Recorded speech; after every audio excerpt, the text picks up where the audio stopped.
যে রব্বুল আলামিন ভাগ করেছেন কোরআনের ভিতরে মানুষকে দুই রকম করে, তো সেই দুই রকমের স্ট্যান্ডার্ডটা কি, মানদণ্ডটা কি?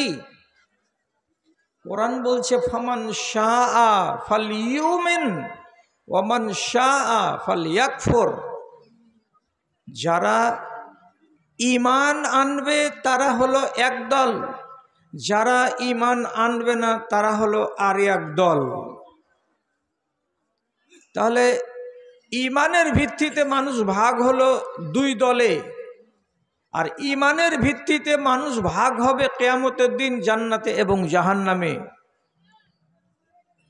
আজকের দুনিয়ায় 865 কোটি লোক, এরা যে দুই ভাগে ভাগ হবে, আমি ভাগ করব এখানে বসে বসে, তো কিসের ভিত্তিতে? ঈমানের ভিত্তিতে। দুনিয়াতে অঙ্ক করুন, ছোট অঙ্ক, 155 কোটি হলো মুসলমান,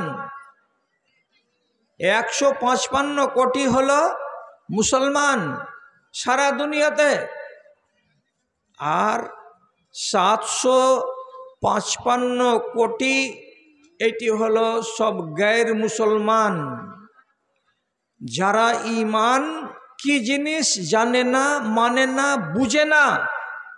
এদের সংখ্যাটা হলো সব থেকে বেশি। এরা কারা কারা? পৃথিবীতে 1 নম্বর সম্প্রদায় বৃহৎ, তারা হলো খ্রিস্টান। এরা আজকের জামানায় যতগুলো খ্রিস্টান আছে সব মুশরিক। এরা ঈসাকে আল্লাহর বেটা বলে, আর মারিয়ামকে আল্লাহর বাড়িওয়ালি বলে, নাউজুবিল্লাহ। কাজে এরা হলো মুশরিক। তারপরে 2 নম্বর বৃহত্তম দল পৃথিবীর মাটিতে, তারা কারা? তো তাদের সংখ্যা হলো মুসলিম।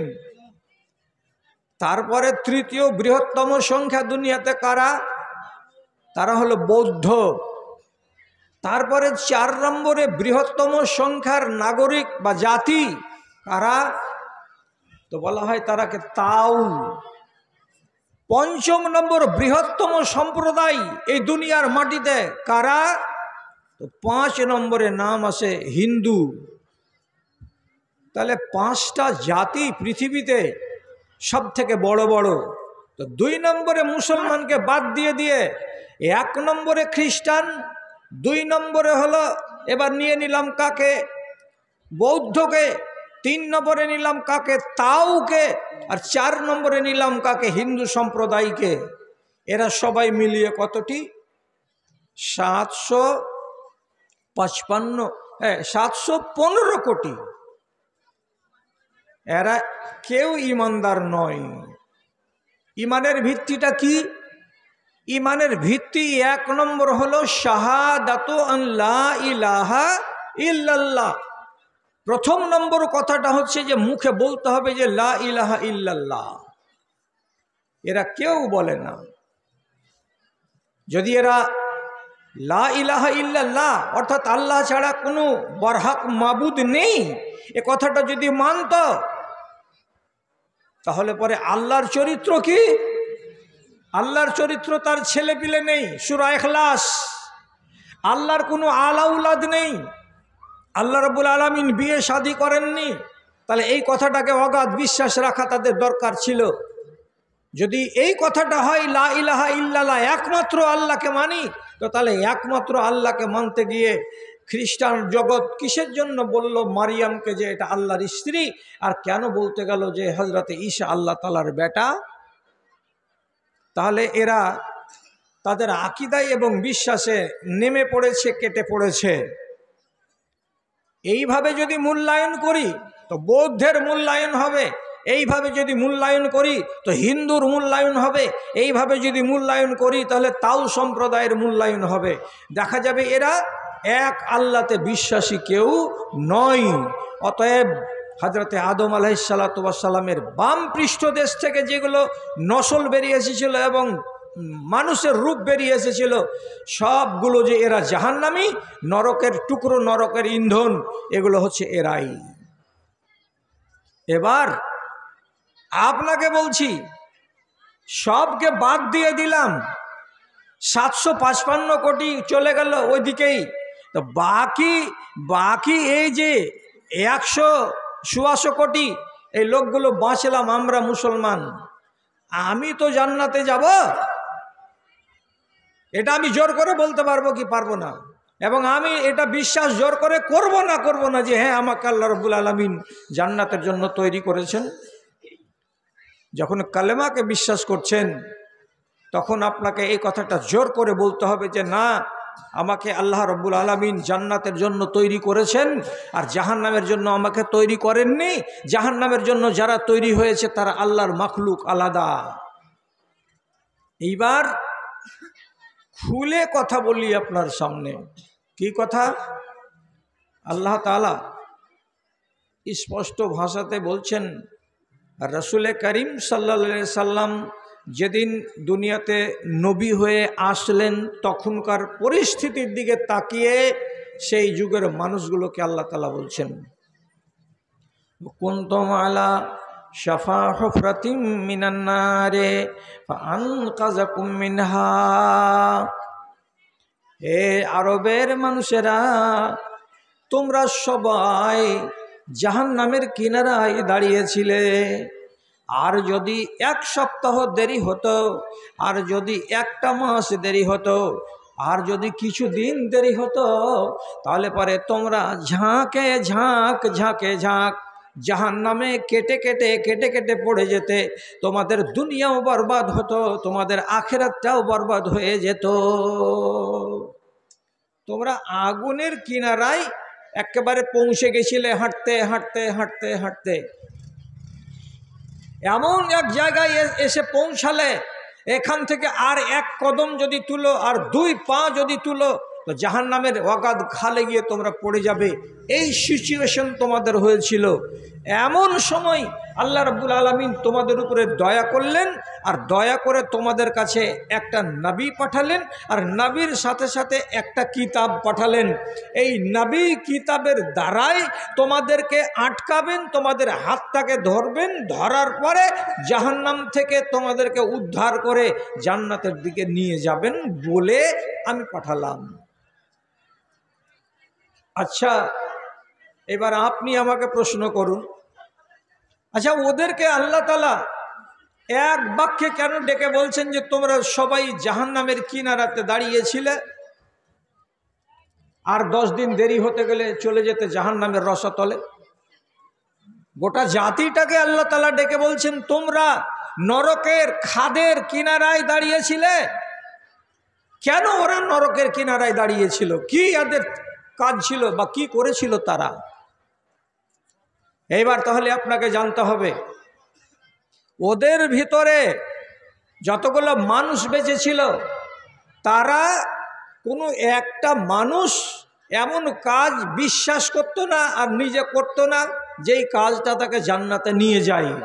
বরং তাদের সমাজে যত লোক ছিল তারা একটা ব্যাধিতে, একটা বিশ্বাসে তারা আক্রান্ত ছিল, যেই বিশ্বাসটা তাকে নিয়ে যাবে জাহান্নামে, আর যেই কাজটা নিয়ে যাবে তাকে জাহান্নামে। যেমন আপনাকে খুলে বলছি, একটা লোকের রোগ হলো কি, নিজের মেয়ে ছেলে বাড়িতে জন্মগ্রহণ করলে তাকে মেরে দেওয়া। 3 মাসের হলো, 15 দিনের হলো, 20 দিনের হলো, 1 মাসের হলো, বাড়ি থেকে বাইরে নিয়ে গিয়ে নিজে খাল খুঁড়ে খালের ভেতরে ভরে দিল। কাকে? মহিলাকে, সন্তানটাকে, তার নিজের ঔরসজাত সন্তানকে। এই কাজটা করছে একাধিক মানুষ। যারা করছে তারা জাহান্নামী। মানুষকে মার্ডার করা কাজ হলো জাহান্নামের কাজ। এবং এই কাজটাকে ওই আরব জাহানের লোকেরা তারা ঘৃণা করতো না। ওই লোকটা যে এই নির্মম হত্যাগুলো চালিয়ে যাচ্ছে, তো গ্রামের লোক যে তাকে মারবে, তাকে শাসাবে, তাকে বকবে, তাকে গাল দিবে না, এটা করার তাদের মন মানসিকতা ছিল না। তার মানে কি, করছে 10 জন, আর বাকি 50 জন লোক মৌন সমর্থন দিয়ে বলছে, করলে তো কি, নিজের বেটিকে মেরে ফেললো, তো তাতে আমার কি তোমার কি, মারুগা।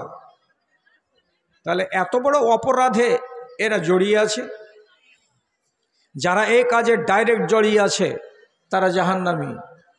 আমি আরও রোগ বলছি, আরও রোগ।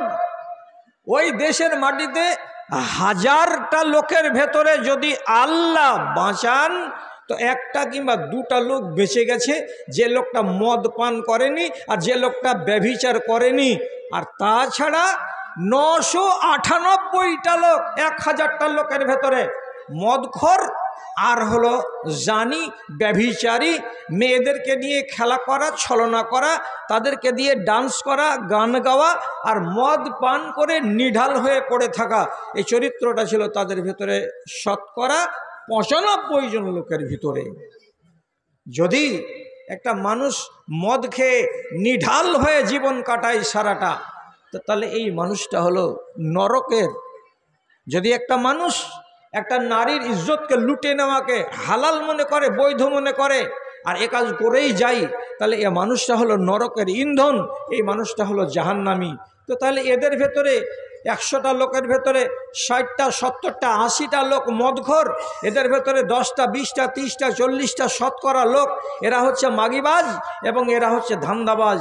তাহলে এই গুণে, এই কারণে তাদের এক গাদা লোক জাহান্নামের কিনারায় দাঁড়িয়ে আছে, মরো আর জাহান্নামে যাও, মরো আর জাহান্নামে যাও। এরা কাফেলাকে লুটে নিত, মানুষকে হত্যা করে দিত। একটা উটের পিঠে 3 বস্তা খেজুর আছে, এই খেজুরটিকে হজম করার জন্য উটের মালিকটাকে আগে মেরে শেষ করে দিত। একটা মানুষের জানকে মেরে দিতে তাদের কষ্ট লাগতো না, দ্বিধা লাগতো না, সংকোচ লাগতো না। এইভাবে তারা লুণ্ঠন করত, ছিনতাই করত, তারা রাহাজানি করত। এই কাজ যারা করে তারা হলো নরকবাসী। তাহলে দেখতে পেলাম কি, আরবের লোকেরা কাফন চুরি করে, তাদের ভেতরে অভ্যাস। আরবের লোকেরা নিজের বাপের ফেলে যাওয়া স্ত্রীকে বড় বেটাতে বিয়ে করে, এটা তাদেরই অভ্যাস।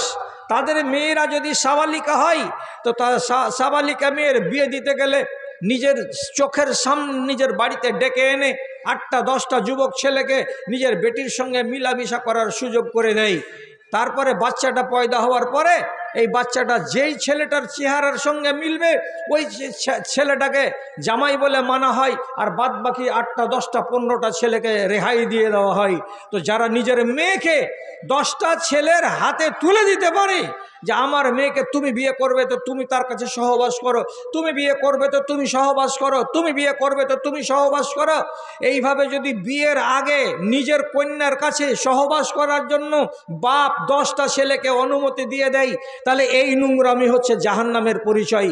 ঋতুবতী মহিলাকে যদি বিছান থেকে লাত মেরে হাঁকিয়ে দেয় আর দিয়ে তার হাতের পানি না নেই, তার হাতের কোনো খেদমত না নেই, তাহলে জানতে হবে এরা হলো নোংরা প্রকৃতির লোক। তো যেই সমাজের লোক মদ খায়, যে সমাজের লোক সুদ খায়, যে সমাজের লোক নারীদেরকে নিয়ে ছিনতাই খেলাধুলা করে, যেই সমাজের লোক নিজের বাপের স্ত্রীকে বিয়ে করে নেয়, যে সমাজের লোকেরা কাফনকে চুরি করার উদ্দেশ্যে মাইয়াতের গা থেকে কাফনকে খুলে নিয়ে নাঙ্গা করে ফেলে দিয়ে আসে, যেই সমাজের লোকেরা এত রকমের নোংরামিতে ডুবে আছে, এই মানুষগুলোকে যদি একটা একটা করে তাদের পাপ থেকে উঠিয়ে না আনা যায়, তাহলে এরা যেমনি মরবে তেমনি জাহান্নামে চলে যাবে। এই জন্য আল্লাহ তাআলা পরিষ্কার ভাষাতে বলছেন, কুনতুম আলা শাফা হুফরাতিম মিনান নারে ফাআনকাযাকুম মিনহা, তোমরা সবাই জাহান্নামের কিনারায় খাড়ো ছিলে, আমি নবীর দ্বারাই, কোরআনের দ্বারাই আমি তোমাদেরকে জাহান্নামের আগুন থেকে বাঁচিয়ে নিলাম।